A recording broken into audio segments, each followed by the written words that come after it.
Assalamualaikum warahmatullahi wabarakatuh. Alhamdulillahi rabbil alamin. Nahmaduhu wa nasta'inuhu wa nastahdihi wa nastaghfiruh. Wa na'udzu billahi min syururi anfusina wa min sayyiati a'malina. Man yahdihillahu fala mudhillalah wa man yudlilhu fala hadiyalah. Nashhadu an la ilaha illallah wa nashhadu anna Muhammadan abduhu wa rasuluh. Allahumma salli ala sayyidina Muhammad wa ala alihi wa sahbihi ajma'in. Alhamdulillah, bersyukur pada Allah Subhanahu wa taala. Pada pagi ini, alhamdulillah kita dapat bersama-sama lagi dalam sesi tadabbur. InsyaAllah hari ini kita bersama-sama dalam muka surat, insyaAllah di muka surat 178 dalam mushaf kita, insyaAllah. Iaitu kita akan bersama-sama di surah Al-Anfal ayat 9 sehingga ayat 16, insyaAllah. Jadi seperti biasa, saya minta kepada semua sahabat-sahabat yang berada bersama dengan kita pada pagi ini untuk memberi feedback tentang suara dan juga gambar, insyaAllah. Jangan lupa, insyaAllah. Alhamdulillah, terima kasih banyak-banyak. Hari ini insyaAllah kita akan mulakan sedikit dengan membaca daripada muka surat ini. Dan kepada sesiapalah insyaAllah yang bersama-sama kita, kalau nak buka mushaf itu adalah terbaiklah, insyaAllah, supaya kita boleh melihat, dan juga kalau ada terjemahan pun bagusnya, insyaAllah, untuk kita melihat juga terjemahan yang disebutkan oleh yang ditulis oleh penterjemah. Mungkin kita tengokkan juga jika sekiranya mana tahu kan ada kesilapan-kesilapan yang mungkin berlaku kan pada saya. Jadi insyaAllah boleh bagi feedback kepada saya kan, sama ada semasa ini ataupun juga selepas daripada ini. Sila tuliskan di dalam komen, insyaAllah. Bismillahirrahmanirrahim. A'udzubillahi minasyaitonirrajim. Bismillahirrahmanirrahim. Iz tastaghithuna rabbakum fastajaba lakum anni mumiddukum bi alfin minal malaikati murdifin. Sadaqallahul azim. Ayat yang saya bacakan tadi adalah ayat yang ke-9 daripada muka surat ini 178 daripada surah Al-Anfal. Allah Subhanahu wa taala sekarang ni menceritakan, kalau setengah-setengah tafsir dia menyatakan bahawa ayat ini dimulakan yas'alunaka 'anil anfal. Kemudian Allah Subhanahu wa taala menyebutkan qul anfalu lillahi war rasul. Katakan anfal itu masalah pembahagian harta rampasan perang ni hendaklah kamu serahkan kepada Allah dan kepada Rasul. Jadi setengah ulama tafsir dia katakan bahawa kenapa mesti serahkan kepada Allah pada Rasul sedangkan kami yang berperang, iaitu orang-orang Islam kan, yang pada masa tu berperangnya sama ada muda ataupun tuanya kan, di kalangan mereka ni, kenapa diserahkan kepada Allah? Mungkin ada persoalan kan. Jadi Allah Subhanahu wa taala telah menyebutkan beberapa perkara kat sini kan, seperti dalam surah ni, iaitu kenapakah perkara ini sepatutnya diserahkan kepada Allah dan Rasul. Kerana iaitu secara kesimpulannya ialah sebenarnya apa yang berlaku dalam peperangan Badar ni, kalau ikutnya ialah bukanlah kehendak kamu dan bukanlah dengan kejayaan tu datangnya daripada kamu, tapi kejayaan tu datangnya sebenarnya adalah daripada Allah Subhanahu wa taala. Allah yang berikan kemenangan kepada kamu sehingga sejak daripada permulaan lagi Allah Taala beri hidayah kepada kamu. Sepatutnya kamu ni beriman, iman kamu ni sepatutnya kamu serah kepada Allah Subhanahu wa taala kan. Kamu sepatutnya syukur kepada Allah Subhanahu wa taala. Allah Taala memberi keimanan kepada kamu. Allah Taala yang mengeluarkan kamu daripada Madinah kan, daripada asalnya kamu nak yang lain, tapi tiba Allah Subhanahu Wa Taala beri yang lain, sekarang kamu dapat ghanimah yang banyak kan.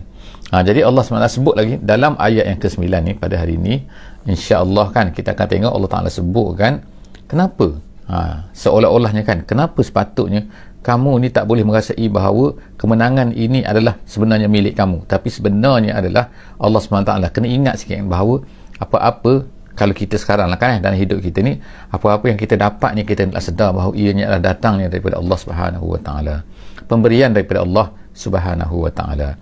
Jadi ayat yang ke-9 pada hari ini Allah Subhanahu wa taala ceritakan, iaitu Allah Taala katakan iz tastarisu, ingat tak gitu. Ingat iz tu maknanya ialah ketika, ataupun uzkur iz, ingatlah ketika tastarisuna rabbakum, kamu minta daripada Allah. Tastaris maknanya minta daripada Allah Subhanahu wa taala ni kan.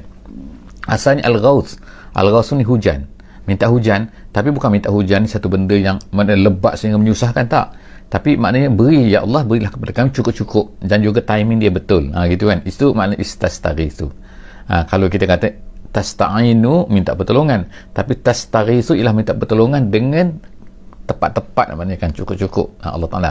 Jadi kamu minta kepada Allah Subhanahu Wa Ta'ala, Rabbakum tastaghisuna rabbakum fastajaba lakum. Lalu Allah Ta'ala pun memperkenankan permintaan kamu itu. Apa yang Allah Ta'ala beri kepada kamu pada ketika itu, iaitu anni mumiddukum bi alfin minal malaikati murdifin.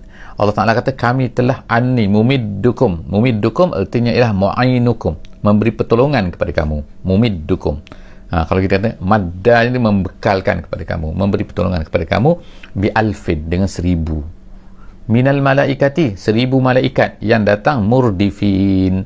Murdifin tu maknanya lah mutatabiin, maknanya datang maknanya kan, itu murdifin, maknanya malaikat tu datang.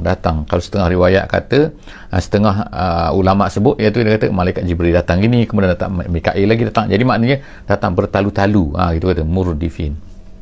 Jadi dalam setengah ayat, seperti contohnya dalam surah Ali Imran, disebutnya lebih daripada 1K, lebih daripada 1,000 kan.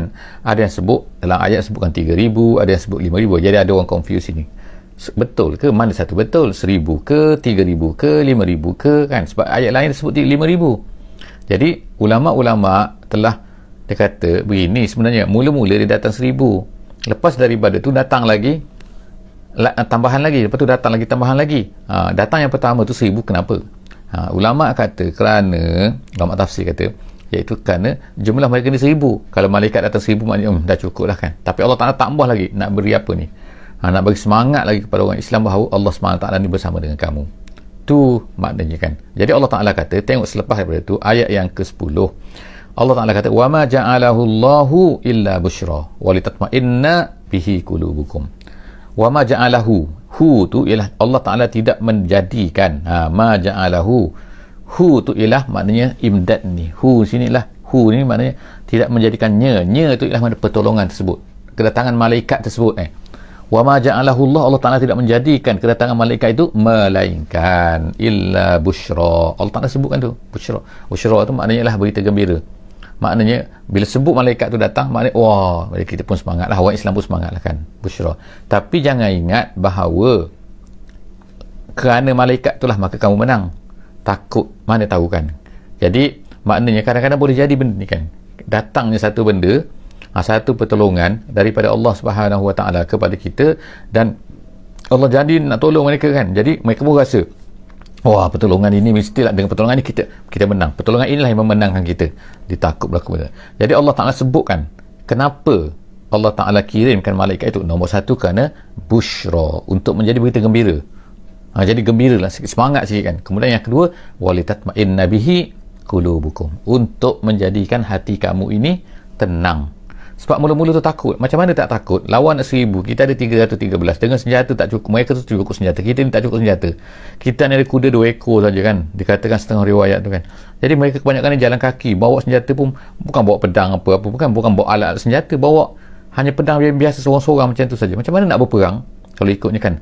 Tapi Allah SWT bila murdifin, malaikat dari tu kan, imdad mana pertolongan daripada Allah Subhanahu Wa Ta'ala, maka itu adalah untuk menenangkan hati, memberi khabar gembira, menenangkan hati.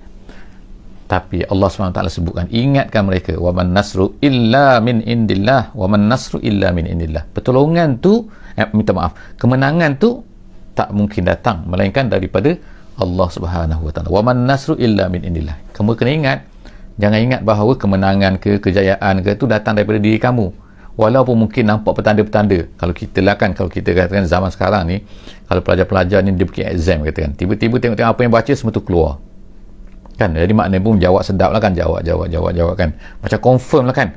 Jangan ingat, lupa kepada Allah Subhanahu Wa Ta'ala bahawa Allah Ta'ala lah yang menjadikan apa yang mereka buat tu tepat ke dan sebagainya kan. Jangan rasa bahawa semua benda tu adalah, bila tu macam itu memanglah gembira sangat lah kan. Sangat lupa kepada Allah Subhanahu Wa Ta'ala. Allah Ta'ala kata, wa man nasru illa min indillah innallaha azizun hakim. Jadi Allah Ta'ala sebut tu yang terakhir tu, sifat Allah Ta'ala, Allah tu maha perkasa, Allah Ta'ala boleh buat apa yang dia nak.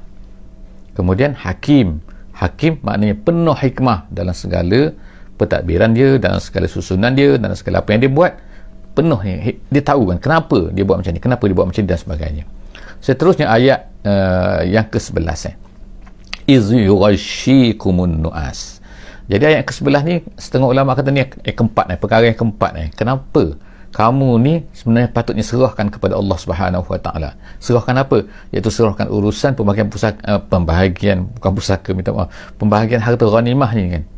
Sepatutnya kamu kena serahkan. Jangan kamu rasa bahawa kamulah lebih berhak kepada itu. Sepatutnya ini adalah hak Allah Subhanahu Wa Taala. Kenapa? Kan iz yughashikumun nu'as. Ingat tak kamu? Yughashi, ghasya tu maknanya menutupi.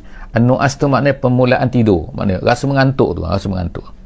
Yughashikumun amanatan. Allah Ta'ala yang berikan kepada kamu tu an-nu'as, rasa mengantuk tu sebagai apa? Amanatan. Amanatan tu maknanya amnan. Amnan maknanya keamanan, rasa aman. Bayangkan dalam keadaan mereka ni takut dalam keadaan peperangan, tapi mereka boleh tidur, boleh rasa mengantuk, macam hampir-hampir nak mustahil lah kita katakan dalam keadaan biasa kan. Kita ni kalau ada sikit masalah pun tak boleh tidur kadang-kadang kan. Sebab apa? Masalah sikit dalam kepala kan. Ini pula musuh di depan tu kan, tiba-tiba dia boleh tertidur dalam peperangan. Imagine Jadi Allah SWT kata yughashikumun nu'asa amanatan. Allah Ta'ala beri. Sebab apa? Sebab bila ni kita dapat rasa mengantuk, tidur sekejap, kadang-kadang 1 second ke 1 minit kan, power nap lah kita panggil kan, nap yang super power nap, yang menyebabkan bila kita tidur tu kita rasa lega sangat-sangat kan, rasa aman sangat-sangat kan. Itulah yang Allah Ta'ala sebut, iaitu yughashikumun nu'as amanatan minhu. Ingat tak? Minhu tu maknanya daripada Allah Subhanahu Wa Ta'ala. Minta maaf ta'alih insyaAllah. Yughashikumun nu'as minhu maknanya daripada ni kan, minhu ni daripada Allah Subhanahu Wa Ta'ala. Jangan ingat datang mengantuk saja kan. Kemudian wa yunazzilu alaikum minas sama, tu tengok pertolongan Allah Ta'ala lagi, mengantuk. Yang keduanya Allah Ta'ala turunkan daripada langit ma'an, air. Buat apa air tu? Hujan lah maknanya kan, menurunkan hujan. Apa guna hujan tu untuk mereka pada masa tu? Kena ingat kan, pada masa tu macam-macam berlaku. Yang pertama sekali, ada di kalangan sahabat ni yang tidur pada waktu malam tu mereka ni bermimpi dan hadas besar kan. Jadi macam mana nak mandi ni? Macam tu kan. Dan kemudian susah, mereka tak ada air pada masa tu. Sebab mereka ni bila sampai ke tempat Badar ni kan, telaga-telaga apa ni telah diambil. Air-air telah diambil oleh orang kafir. Disebutkan oleh setengah riwayat kan. Jadi maknanya mereka ni dah tak ada air. Jadi perlukan kepada air, nak wuduk je dan sebagainya kan, banyaklah nak menyucikan. Bila tak ada air kan susah kan. Jadi Allah SWT kata dia menurunkan hujan, tiba-tiba hujan pula. Jadi Allah Ta'ala untuk apa? Untuk apa? Liyutahhirukum bihi, untuk kamu bersucikan diri daripada bersucikan diri lah Allah ulama-ulama sebut daripada hadas dan juga daripada jinabat. Kemudian jadi janabat, kemudian mana nanti okey. Jadi Allah SWT sebut ni, minta maaf tulisnya wa yuzhiba ankumur rijza syaitan. Dan kemudian tu yang pertama, kamu dapat hilangkan dengan hujan tu. Yang keduanya, akan melarikan daripada kamu rijza. Rijza tu sini maksudnya ialah rasa was-was. Rasa was-was apa ni? Ni was-was ni sebab syaitan ni kan. Syaitan ni dia telah datangkan was-was dalam hati orang-orang beriman pada masa tu. Dia timbulkan rasa apa? Iaitu nak berperangan ni kan. Dia berkata, kalau kamu ni betul, ni syaitan datang was-was dalam hati manusia pada masa tu, hati orang beriman yang nak berperang kan. Dia kata, kalau kamu ni beriman, sepatutnya kamu ni tak akan haus, tak akan lapar, tak dapat air kan. Tengok orang kafir sana pun dapat air, musyrik dapat air kan, kamu tak dapat air. Kamu macam mana kamu ni kan? Kata beriman sangat, percaya pada Muhammad, bla bla bla bla kan. Jadi cakap-cakap menyebabkan itulah nama dia rijza, kata ulama kan. Rijza maknanya ialah was-was yang didatangkan oleh syaitan. Jadi Allah Ta'ala hilangkan perkara itu. Yuzhiba ankum rijza syaitan kan, rijza syaitan. Kemudian tu yang kedua. Yang ketiga, waliyarbita ala qulubikum, untuk menguatkan hati kamu. Maksud di sini ialah ulama kata ialah menjadikan kamu ini yakin dan menjadikan kamu ini lebih sabar. Yarbita, mengikatkan hati kamu maknanya. Jadi kalau barang dia tak ikat tu jadi bercelaru kan. Jadi akan macam tak kuat kan. Jadi bila ikat yarbita waliyarbita ala qulubikum, itu yang ketiga. Yang keempatnya wa yuthabbita bihil aqdam. Hujan ni kita pasal hujan ya. Hujan itu yuthabbita bihil aqdam, meneguhkan tapak-tapak kaki kamu. Iaitu apa? Kerana pasir kan, diceritakan pasir ni bila berjalan kan, kalau pasir, contohlah pasir pantai kan, di pantai kan kita kan, tempat kita tak ada padang pasir kan, kita ada pasir pantai. Jadi kalau pasir pantai tu, kalau bila kena air hujan, dia akan mudah kita berjalan. Cuba bayangkan pasir pantai tu kita berjalan, dia susah kan kalau dia kering kan. Sebab apa? Kaki itu tenggelam. Jadi di padang pasir lagilah dahsyat kan. Bila kaki berjalan tu kan, kaki itu tenggelam dalam pasir itu. Tapi bila hujan, dia akan jadi padat pasir itu. Maka dia akan meneguhkan tapak kaki. Itulah Allah SWT kata, wa yusabbita bihil aqdam. Jadi kita tengok kan dalam ayat ni, dalam ayat ke-11 ni, Allah Ta'ala sebutkan lagi kan, iaitu dua perkara. Yang pertama sekali, menjadikan power nap kepada mereka kan, kepada orang-orang yang beriman tu. Mereka boleh tertidur sehingga menyegarkan mereka bila bangun daripada tidur kan, walaupun sekejap. Yang keduanya, Allah Ta'ala turunkan hujan. Hujan ini Allah Ta'ala sebutkan ada empat apa ni kita kata yang dapat memberikan kepada mereka dengan air saja kan, hujan itu turun saja kan, iaitu membolehkan mereka bersih, menghilangkan was-was syaitan. Yang ketiganya, mengikat hati-hati mereka, menjadikan mereka lebih teguh dan percaya yakin kepada Allah Subhanahu wa taala bersama dengan mereka. Dan kemudian yusabbita bihil aqdam, menyebabkan dari segi fizikalnya kaki mereka ni lebih padat lagi ni. Orang-orang kafir yang duduk di bawah lembah pada masa itu kan, iaitu orang-orang tentera musyrik itu, mereka berada di bawah lembah. Bawah lembah sana tu macam mana keadaan dia? Bila air tu, hujan turun daripada atas kan, turun ke bawah, dia akan jadi berselut. Dikatakan dalam riwayatnya, berselut maknanya, cuba bayangkan kita kan dalam atas bukit, bawah bukit tu, air turun ke bawah tu, dia akan jadi susah nak berjalan sebab kaki tu melekat kan. Tapi orang yang duduk di atas tu kan, yang berpasir tu kan, maknanya tanah tu jadi padat. Jadi memudahkan orang yang beriman, menyusahkan orang kafir, orang musyrik yang ada di bawah lembah sana tu kan. Dalam masa sebelum daripada peperangan dah, kaki mereka tu dah melekat-lekat nak berjalan susah kan. Itu maknanya Allah SWT sebut, itulah di antara faedah hujan yang disebutkan dalam ni kan. Itu adalah pertolongan Allah Subhanahu wa taala. Ayat yang ke-12 insya-Allah, iz yuhi. Ingat lagi ni. Jadi ni kita kata yang ke berapa ni kan? Kalau kita nak kata yang kelima boleh kan, ketika ingat lagi. Iz yuhi rabbuka ilal malaikati anni ma'akum fasabbitul ladzina amanu. Ingatlah ketika Tuhan kamu telah mewahyukan kepada malaikat. Jadi Allah Ta'ala hantar malaikat. Kemudian Allah Ta'ala beritahu kepada malaikat ni, anni ma'akum. Kata ulama sini ialah apa? Ya, ini dia kata, iaitu beritahu kepada malaikat tu beritahu kepada Nabi beritahu kepada orang-orang beriman.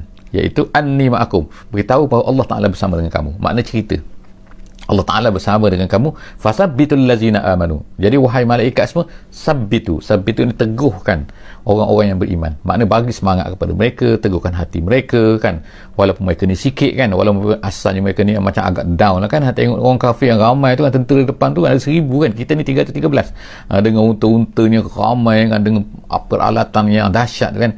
Jadi Allah Ta'ala beritahu kepada malaikat beritahu kepada Nabi supaya beritahu bahawa Allah Ta'ala bersama dengan kamu.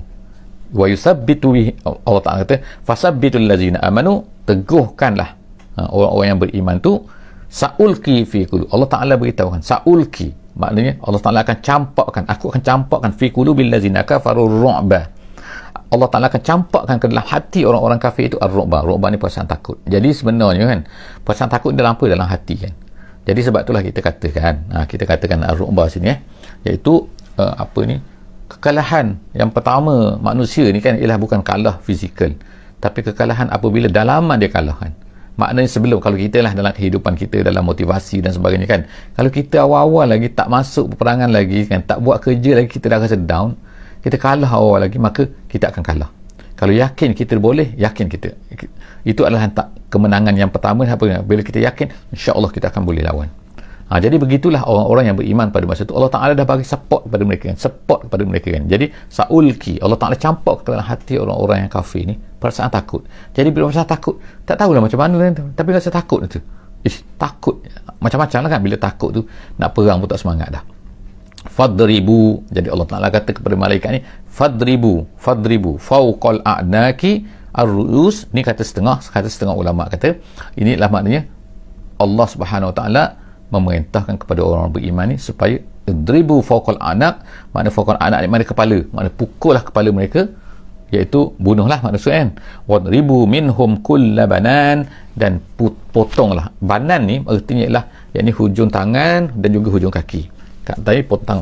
Jadi sebab apa disebut ni? Sebab ulama kata kerana inilah benda-benda yang menyebabkan peperangan tu. Sebab kalau dah potong tangan, dah tak ada tangan ni, dah potong jari ni, banan ni jari kaki, jari, kalau dah tak ada jari, nak pegang senjata macam mana dah? Tak boleh pegang lah kan. Tangan kodong dah tak ada kan. kaki dah tak ada nak berjalan. Jadi maknanya bila dah kepala, dah tangan dah tak ada, habislah kan.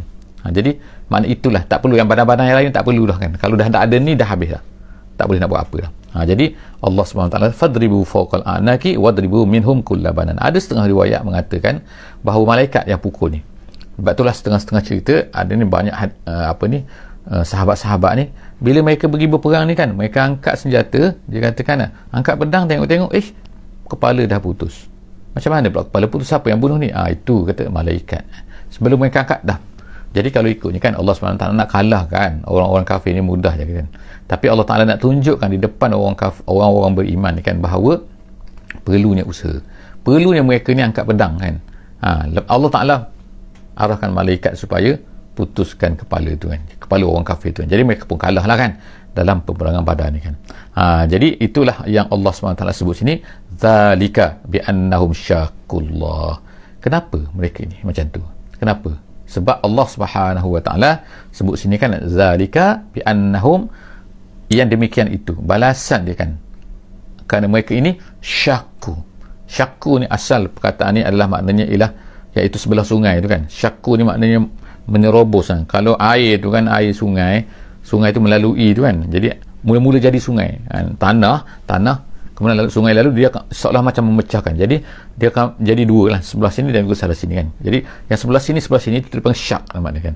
Sungai itu telah memecahkan tanah tu, menyebabkan tanah tu sebelah sini jadi syakku, sini syakku. Jadi syakku ni maknanya lah berada di sebelah pihak lagi dan tidak berada di sebelah sini. Maknanya sebelah sini dan sebelah sini. Itu syakku, asal perkataan syakku. Jadi Allah SWT sebut ni, kenapa? Orang kafir ni mereka tak nak terima apa yang dibawa oleh Nabi Muhammad sallallahu alaihi wasallam. Jadi seolah macam memusuhi lah. Itu dalam terjemahan kata memusuhi. Mereka ni memusuhi Allah dan Rasul. Dah 13 tahun dah di Mekah kan, Nabi SAW berdakwah kepada mereka. Apa yang mereka buat? Syakku mereka ni. Jadi yang Allah Ta'ala balas mereka hari ini, zalika, dan demikian itu kerana mereka ini memusuhi Allah, tidak mahu bersama dengan Allah dan Rasul. Wa man yusyakikillah wa rasulahu fa innallaha syadidul iqab. Allah Ta'ala kata, sesiapa yang memusuhi, yang tidak mahu bersama dengan Allah, bersama dengan Rasul, maka Allah Subhanahu Wa Ta'ala itu sangat syadidul iqab, sangat keras hukumannya. Jadi makna sini Allah Ta'ala ni beri amaran undang-undang Allah Subhanahu Wa Ta'ala, ketetapan Allah Subhanahu Wa Ta'ala, siapa yang memusuhi Allah, tak kira bila-bila kan, hari ni ke, esok ke, tahun depan ke, bila-bila ke, 1000 tahun lagi ke, zaman dulu ke, siapa-siapa yang memusuhi Allah, ingat Allah Ta'ala ni syadidul iqab. Zalikum fazukuhu, pada hari ni, iaitu pada hari Badar ni, zalikum fazuku, maknanya atas dunia ni, fazuku, rasailah azabnya. Azabnya, wahai orang kafir, rasa. Wa anna lil kafirina azaban nar, di akhirat pula, ingat terlepas ke, walaupun mereka dah kena atas dunia ni, di akhirat nanti mereka akan kena lagi. Allah SWT kata, iaitu wa anna lil kafirina azaban nar, di hari akhirat mereka akan kena azab neraka. Ya ayyuhallazina amanu. Sekarang ni Allah Subhanahu Wa Ta'ala beralih pula kepada cerita kepada orang beriman. Jadi habislah cerita tu kan, kenapa Allah Ta'ala ceritakan sepatutnya kamu ni kena serahkan kepada Allah dan kepada Rasul apabila kamu mendapat harta yang banyak selepas daripada peperangan ni. Jadi kemudian sekarang ni Allah Ta'ala bercerita pula tentang tabiat-tabiat peperangan, apa-apa ada peperangan, ada perasaan dan sebagainya yang sepatutnya ada pada hati orang-orang yang beriman. Ya ayyuhallazina amanu, Allah SWT kata, wahai orang yang beriman, iza lakitumul lazina kafaru zahfan, apabila kamu berjumpa, iza lakitum minta maaf tak gerak lagi, okey, minta maaf, insyaAllah ayat yang ke-15. Okey. Ayat yang ke-15 ya ayyuhallazina amanu iza laqitumul ladzina kafaru zahfan. Apabila kamu berjumpa dengan orang-orang kafir, orang kafir ni zahfan. Zahfan ni maknanya, asal makna zahfan ialah merayap-rayap tu kan, macam binatang merayap-rayap tu, itu panggil zahfan. Zahfan al-ardi. Jadi kenapa disebut zahfan ni? Maknanya ialah kerana tentera ni bila dia datang kan, dia tu datang ramai macam tu kan, gitu kan, itu zahfan. Makna bila, wahai orang beriman, apabila kamu berjumpa dengan orang kafir yang zahfan, yang makna mujtami'in, dalam setengah tafsir kata mujtami'in datang berkepul-kepul datang berduyun-duyun datang, gitu kan, maka mungkin akan datang perasaan apa? Takut dalam hati kamu, dalam hati orang yang beriman. Jadi Allah Ta'ala kata fala tuwalluhumul adbar, jangan kamu, tuwallu ni makna berpaling, makna al-adbar tu makna belakang, makna berpaling belakang, maksudnya jangan lari. Bila kamu wahai orang beriman, apabila kamu berjumpa musuh tu yang tengok berduyun-duyun datang tu kan, maka jangan sekali-kali kamu fala tuwalluhumul adbar, jangan kamu berpaling ke belakang, maksudnya lari daripada peperangan tersebut. Ulama kata sini ini ialah keadaannya apabila musuh itu tidak lebih daripada 2 kali ganda. Jadi kalau lebih daripada 2 kali ganda, kata ulama kata itu maka tidak menjadi masalah, tak salah kepada orang-orang yang beriman tu untuk lari daripada keadaan tu jika lebih daripada sekali ganda. Tapi kalau lebih sekali ganda, tapi kalau kurang daripada tu, maknanya orang Islam 1 dan musuh tu 2, ataupun kurang daripada 2, misalnya kata orang Islam tu 1000, orang kafir tu ialah 1500 ataupun 1800 ataupun 1900 ataupun 2000, tak lebih daripada 2000, maknanya orang mukmin tak boleh lari bila sekali ganda macam tu. Tapi kalau lebih daripada tu, ulama-ulama kata boleh. Mereka ni, sebab itu dikira sebagai sebab-sebab yang mengharuskan mereka ini berpaling lagi. Jadi Allah SWT sebut dapat sebab daripada tu kan, fala tuwallu maknanya larangan. Larangan ni adalah merupakan dosa besar. Dosa besar iaitu lari daripada peperangan adalah merupakan satu dosa yang sangat-sangat besar kan. Kemudian wa may yuwallihim yauma izin, Allah Taala kata siapa yang lari yauma izin, makna berpaling lari pada hari tersebut, iaitu hari bila berjumpa dengan musuh tu. Kemudian duburahu wa may yuwallihim yauma izin duburahu illa, Allah Taala sebutkan sini illa tu maknanya ialah melainkan. Ini keadaan-keadaan yang membolehkan. Yang pertama sekali ialah mutaharrifan liqital. Mutaharrifan ni maknanya bukannya lari, tapi ada nak pusing, ada nak ambil tindakan lain, nak buat plan lain. Lari sekejap tapi bukan makna dengan niat nak lari, tapi dengan niat nak buat plan lain untuk menyerbu balik. Contohnya kan, itu tak apa, itu mutaharrifan liqital. Ataupun au mutahayyizan ila fi'atin, ataupun dia lari tu bukan kerana apa, lari tu sebab apa, sebab nak tunggu ada bantuan datang ke, nak bercampur dengan grup yang lain yang akan datang. Mutahayyizan ni maknanya mundamman, maknanya bergabung dengan tentera yang akan datang. Jadi lari sekejap, tapi adalah sebab apa, sebab menunggu bantuan tentera dan sebagainya. Itu 2 sebab yang dibenarkan oleh dalam ayat ini. Jadi kalau lari semata-mata lari kerana takut, kerana apa kan, dalam keadaan musuh pun dengan bilangannya yang kita sebutkan tadi, maka Allah SWT kata faqad ba'a bi ghadabin minallah, maka dia akan balik. Ba'a tu maknanya raja'a, bi ghadabin minallah, maknanya lari dia tu adalah dengan kemurkaan Allah Subhanahu wa taala. Dia telah mencari kemurkaan Allah Subhanahu wa taala. Wa ma'wahu jahannam, dan balasan dia adalah jahannam, iaitu neraka jahannam. Wa bi'sal masir, dan itu adalah seburuk-buruk tempat kembali. Jadi Allah Subhanahu wa taala, kalau kita tengok di sini kan, iaitu menceritakan tentang hukum-hukum lah, kita kata sikit kan, dalam peperangan. Jadi maknanya kan, di samping Allah Ta'ala ceritakan tentang keadaan peperangan, tapi di tengah-tengah tu dah cerita, sebab ini adalah peperangan yang pertama yang berlaku kan dalam Islam. Jadi bagi orang mukmin pada masa tu, mereka ni belum mahir lagi, banyak lagi perkara-perkara yang mereka perlu pelajari lah kan. Sebagai contohnya pembahagian harta ghanimah yang mereka peroleh. Mereka tak tahu macam mana nak buat ni kan. Mereka rasa bahawa mereka dah berhak sebab mereka bersusah payah kan. Tapi Allah Ta'ala sebutkan sebenarnya kemenangan tu, wa man nasru illa min indillah, kemenangan tu daripada Allah. Tengok kan, macam ni Allah Ta'ala sebutkan. Tapi bukanlah bermakna Allah Ta'ala tak nak beri kepada mereka harta tu. Memanglah, buat apa Allah Ta'ala bukan nak pun harta tu kan, Rasul bukan nak pun harta tu kan. Kalau kita tengok selepas daripada ni, Allah Ta'ala berikan cara pembahagian tu, Allah Ta'ala sebutkan. Kemudian tapi dalam surah Al-Anfal juga, kemudian di sini tapi dia belum sebut lagi, dia diam dulu, dia cerita perkara lain dulu, cerita masalah kenapa peperangan, Allah Ta'ala kenapa sebut ni dan sebut ni kan. Lepas daripada tu dah reda semua dah, kemudian barulah Allah Ta'ala ceritakan tentang itu dalam ayat-ayat yang akan datang insya-Allah. Jadi setakat itulah saja insya-Allah tadabbur kita pada hari ini di muka surat 178. Jadi insya-Allah jumpa lagi di muka surat 179 dalam sesi akan datang insya-Allah. Aku qauli hadza wa astaghfirullahal azim li wa lakum. Bismillahirrahmanirrahim. Wal 'asri innal insana lafi khusr illa allazina amanu wa 'amilus shalihat wa tawassaw bil haqqi wa tawassaw bis sabr. Assalamualaikum warahmatullahi wabarakatuh.